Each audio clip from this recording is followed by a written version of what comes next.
Hello Aries, welcome to your weekly reading with me, Cindy. So this is for Aries, Sun, Moon, Rising, and maybe Venus. I'm being silly because I sort of came up with a nickname for you guys the other day. I don't know, you have to tell me what you think. It's not complicated, it's simple. And it's a little bit like Aquarius's, but you're fire. I call them my aqua babies. But I was thinking about calling you my little fireball babies. Fireball babies. What do you think of that? FBBs. Oh, that's kind of cute. Does that sound, is that okay? That doesn't come out into anything else, does it? Fireball babies. I like that. Because, you know, being a cardinal and a fire sign and the first sign in the zodiac, you're like a little fireball and you're the baby of the zodiac. Fireball babies. Tell me what you think. Okay, so here's the thing. This week, we're going to find out what your future self would tell you. If it could tell you something, what would it tell you? So I'm going to start off finding out what your energy is in maybe situation right now and what your future self would tell you. And it will be an extended. At the end, the link will be at the top of the description and I will find out the blind spot in that. So let's start with the Energy Oracle deck. Oh, your future self. So I'm using my Energy Oracle deck. Wild Unknown Animal Spirit Oracle and Tarot deck is like what's going on right now for you as I spill cards everywhere. Now your future self is talking to you with my, very beautiful Ethereal Visions Tarot deck. I've had it a while and I don't know why. I don't know. Let's not get into that. Feeling very jittery chattery. All right, so let's start. Aries, right now. Where you at? What's your energy? Ooh, look at you. You are a fireball. You are a fireball baby. The elk. This to me is like the King of Pentacles. Like you're really getting yourself grounded. You are harnessing the strength of the sun. You are lighting yourself up. Boy, your intuition is really getting strong there too. Getting really strong. Like I want to say the King of Pentacles, like if you've been working on your finances are getting really strong. If you've been working on your career is getting really strong. You're coming in as a very strong leader energy. It's a little bit like the Emperor energy, but it's a little more grounded, a little more earthy.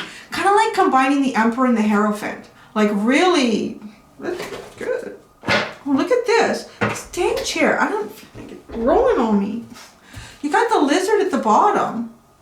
Now, this is good because the lizard is very empathic and it's sort of a reminder to go find a warm, quiet place and warm up. Maybe the little fireball baby needs some warmth. If the fireball is getting a little cool because you've been really utilizing that kind of fiery energy of yourself, kind of find something to bring that back. Maybe getting a little too grounded, I feel, with this. Maybe you've been doing a lot of like pentacle shit, and Aries will look after that, but you gotta go have some fun, right? And Aries kind of be like, yeah, we gotta have some fun, but things that warm you up, like things that warm you up. I don't know whatever that is for any. We'll see what comes out. Things that warm you, but also like cleanse your energy. That's the big part of that lizard card, is to cleanse your energy. Do like an energy cleanse. Maybe have a hot bath with some Epsom salts or something. Some nice essential oils in there. It's actually sounding good. A nice glass of wine. Or you could heat up or get some scotch. I should not. So if you have a drinking problem, please don't follow my instructions. Okay.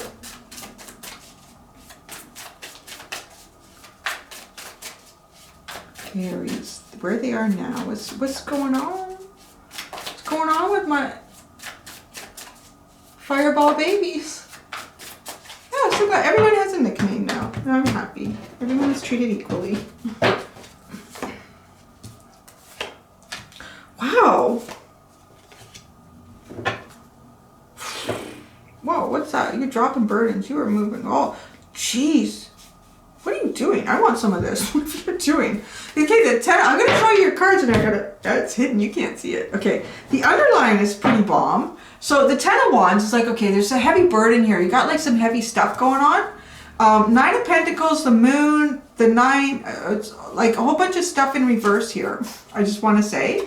So it kind of stops it, like you're dropping, kind of like you're dropping heaviness. Now, really strong energy, though. What you're doing now, you got the Father of Cups, the Father of Pentacles, and the Chariot. Boop. You know, it's funny, because the Father of Pentacles, look at it, what was I talking about? It is the Father of Pentacles again, but look at it, it's that energy, you're totally in that. Now, the Father of Cups,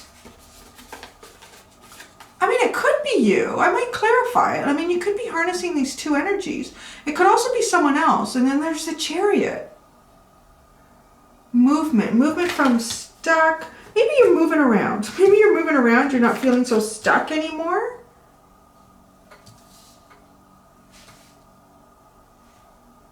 Let's see what your deeper self would, or your deeper self. Well, that's part of it, really.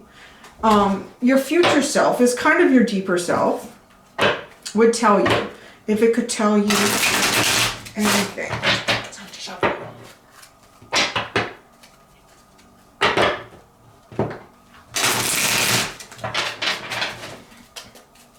What would Aries' future self tell them?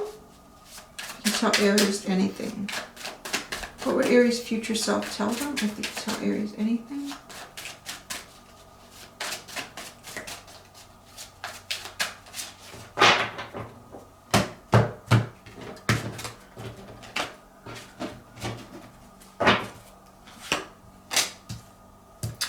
Pentacles, the Chariot again, the Wheel of Fortune.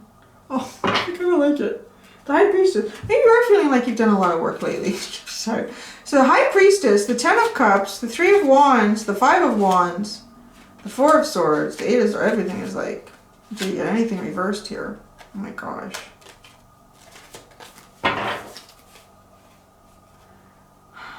Going into deeper knowledge about happiness, fighting through to heal. Strength card is in reverse because of lack of movement. And then we have the Three of Wands, ships finally coming in.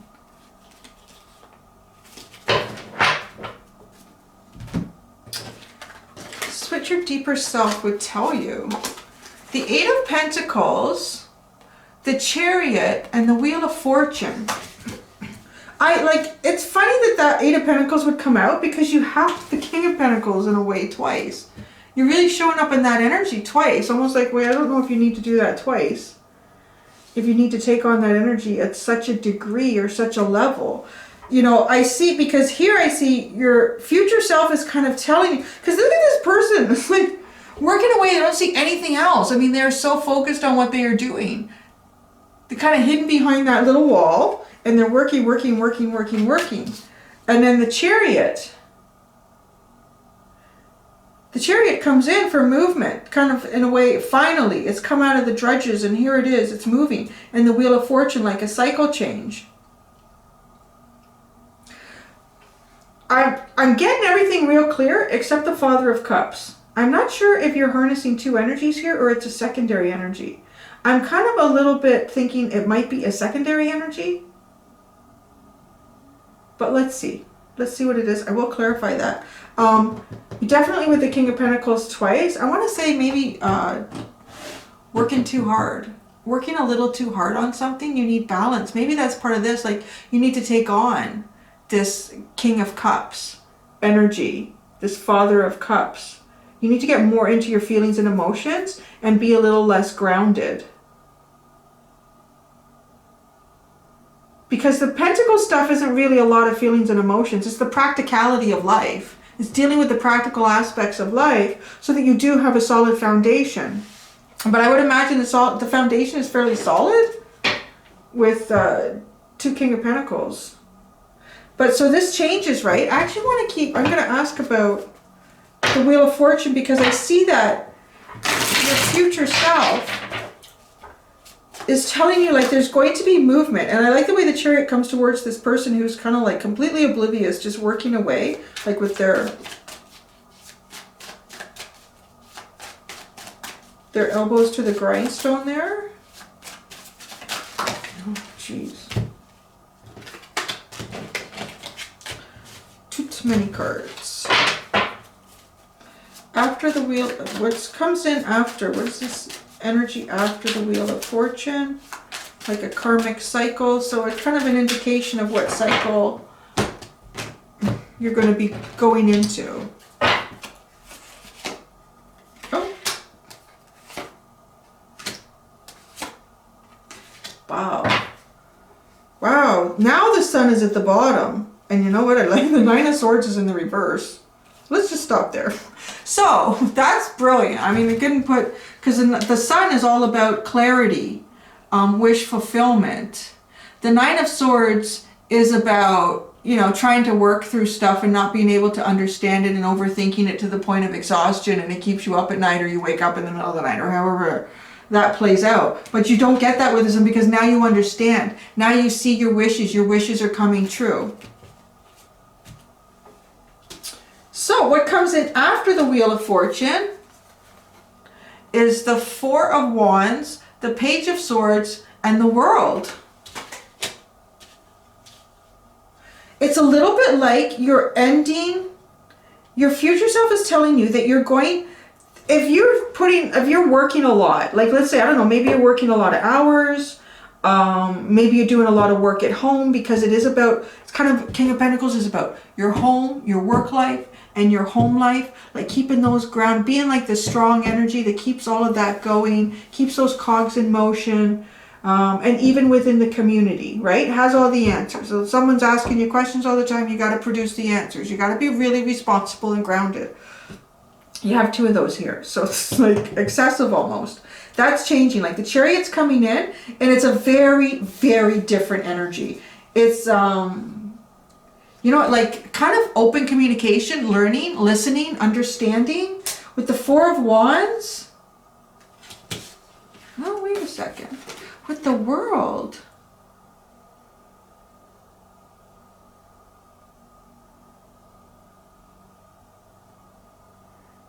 It kind of feels like, because the Page of Swords can be looking and watching for something, right? Keeping an eye on, keeping an eye out for something. With the Four of Wands, like maybe wanting like people that you can celebrate with, or someone that you can celebrate with, like some sort of connection, like a human connection, not so much the pentacle stuff, a human connection of this, because it changes. But what's interesting is that the World comes in, and that indicates that something ends, a massive cycle is ending so that a new cycle can begin. So if you're looking, watching, waiting, keeping an eye out for deeper connections here, that looking, watching, and waiting is coming to an end. That's what I get there.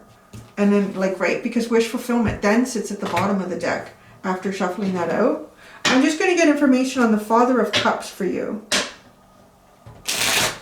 Ooh, and then we're going to the Witch's Oracle deck to pull out an incantation to empower you even more. The Father of Cups.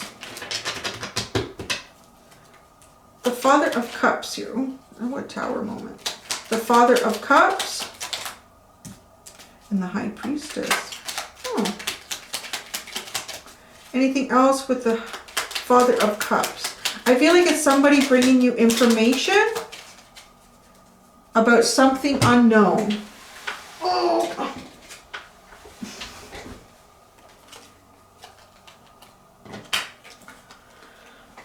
Yeah, the Father of Cups, I think, is not you. It's some other energy that's sort of like resonating at the same level as you. I mean, you're both coming in as Father King energy. The Tower moment, the High Priestess, the Eight of Cups, and the Magician. It's a little bit like somebody is manifesting something. Somebody's been manifesting something in secret. Somebody's been manifesting something in secret, and you're going to find out what this is. What are they manifesting? This is full on ass. What are they manifesting? What is this person manifesting? Kind of like in secret. Ooh, maybe they're manifesting you. So look out. Wow, you had the Four of Wands. Like, well, you're watching for something. I don't know. That's interesting. They're manifesting the King of Wands. That would be like your energy. But you're not really King of Wands right now, are you? You're like the Elk. You're like the Father of Pentacles. Because the Father of Cups is someone who has a lot of feelings and emotions, but they're not really expressing it. So they could be pulled back, and that would be the Eight of Cups. The High Priestess is unknown. It's like this is some sort of unknown information, but the Tower brings this in. So someone is secretly manifesting you, Aries. There you go. Oh, that's kind of like a blind spot. Now no, I'm going to find more blind spot information. Oh, we have to do all the death cards at the bottom. Oh, I like it again. Look. The death card with the Nine of Swords. Again, like kind of an end at some point to figuring stuff out. Like maybe that's what this energy leads into. Watching, listening, learning, keeping an eye out. All right, an incantation for Aries. An incantation for Aries. An incantation for Aries. An incantation for Aries. Oh, no. You're doing two. Oh, this hag. Pentagram and the hag. Oh my God, it's so grounded. And literally, it's kind of like pulling this. Father of Pentacles and the Elk. Could you be even more like grounded into the day-to-day of life? Okay, I'm gonna read these. You're killing me. The pentagram is very powerful. Actually, the hag is too. I just don't think any of us want to come out as being a hag, or at least what is depicted as the hag. There we go. Pentagram. The pentagram is an ancient symbol, and to many, it is seen as a symbol of faith and protection.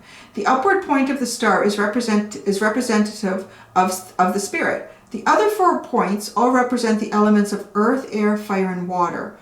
All these things contribute to life and are a part of each of us. Earth represents stability and physical endurance. Fire depicts courage and daring. Water represents emotions and intuition. Air relates to intelligence and the arts. And spirit represents the deity, the divine, and all that is. The star is encircled by a wheel, representing the continual flow of life and energy. The meaning. Draw from this card's energy. It is mind and spirit over matter.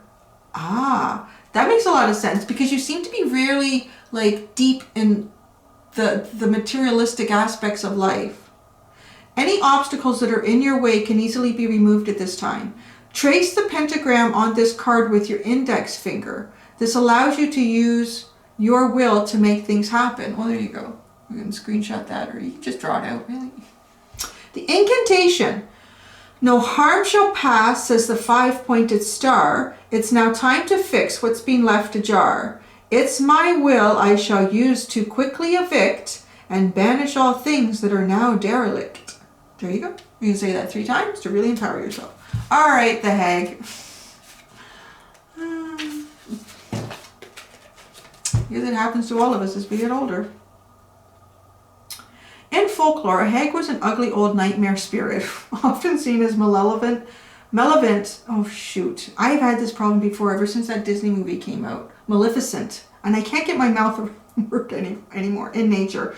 It's not benevolent. Now I can't even say that. But there are many varieties of hags. She is also depicted as a kind of fairy, nature spirit, or goddess who will shapeshift and appear in the form of a woman. As with the croon, she can either be helpful or malicious.